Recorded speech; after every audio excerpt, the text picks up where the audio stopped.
Video editing is probably one of the best skills you can learn right now. You can work online, travel, work with creators and brands, and eventually make really solid money from it. But when you just start, it honestly feels confusing. What software should you learn? What should you practice?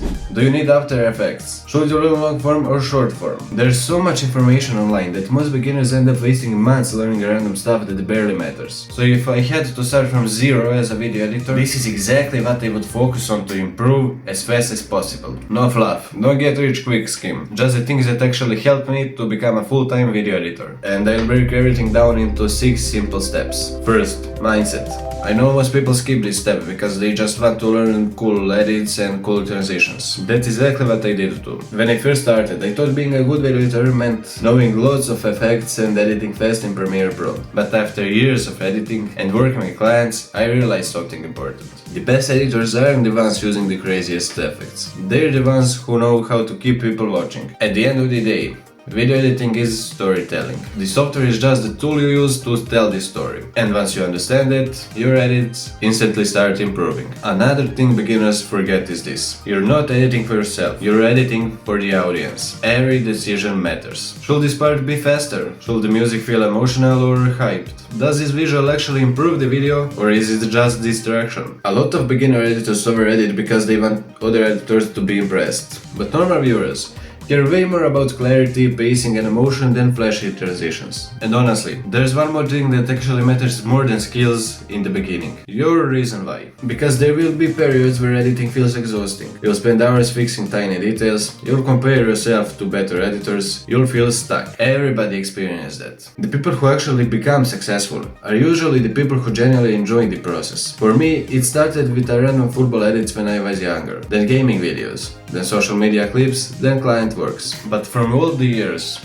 video editing never stopped being interesting to me. That's what kept me going long enough to improve. Now step 2. Choose your editing software. And honestly, people overcomplicate this way too much. Premiere Pro, DaVinci Resolve, Final Cut, CapCut, they're all capable. I personally use CapCut Pro because that's the best and easiest software you can use for short form video editing, which I do. But if you're just starting with no budget, you can use CapCut Free or DaVinci Resolve. The truth is, clients don't care what software you use. They care if the final video is good. But after choosing software, the next challenge is actually learning it efficiently. And this is where most people waste a ridiculous amount of time. They watch random tutorials for hours without building real editing skills. Instead of trying to learn every effect possible, focus on the fundamental first. Because great editing usually comes down to a few core things. Number 1. Storytelling. Without storytelling, your video is just random clips put together. Every good video has a structure, a hook, a momentum, a payoff. Even short TikToks follow this subconsciously. Number 2. Sound design. This is one of the biggest differences between beginner and professional editor. Good audio makes video feels expensive. Bad audio instantly kills attention. Sound effects, music, clean voiceovers, all of that matters way more than people think. And number 3.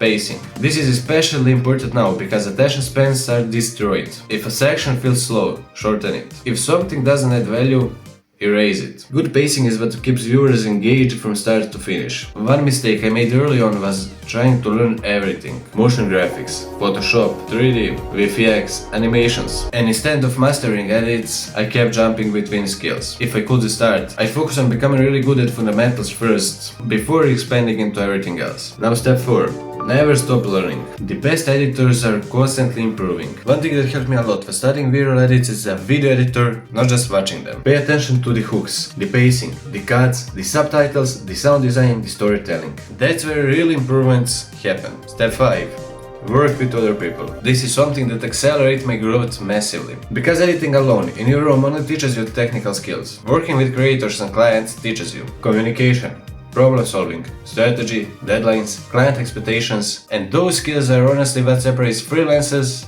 from professionals. If possible, work with creators, agencies, or even smaller clients first just to gain experience. And finally, step 6. Make yourself more valuable. Because nowadays, being just a video editor keeps getting harder and harder. The editors making the most money usually combines editing with other skills like creative direction, marketing, storytelling, branding, thumbnail design, or content strategy. This is also why building a personal brand is so powerful. When people recognize you online and trust your content, clients come to you instead of you constantly chasing them. And one thing that honestly underrated in this industry is professionalism. Reply on time, communicate clearly, hit deadlines, actually care about clients' results. You'd be surprised how many talented video editors lose opportunities just because they feel unprofessional. And trust me, video editing can completely change your life if you stay consistent enough. It definitely changed mine, so don't overthink everything. Pick a software, start creating, improve with every project, and stay consistent long enough to become undeniable. And if you wanna hear more about my Fiverr journey, watch this next video where I talk about whether is Fiverr actually worth it in 2026, as a video editor of course.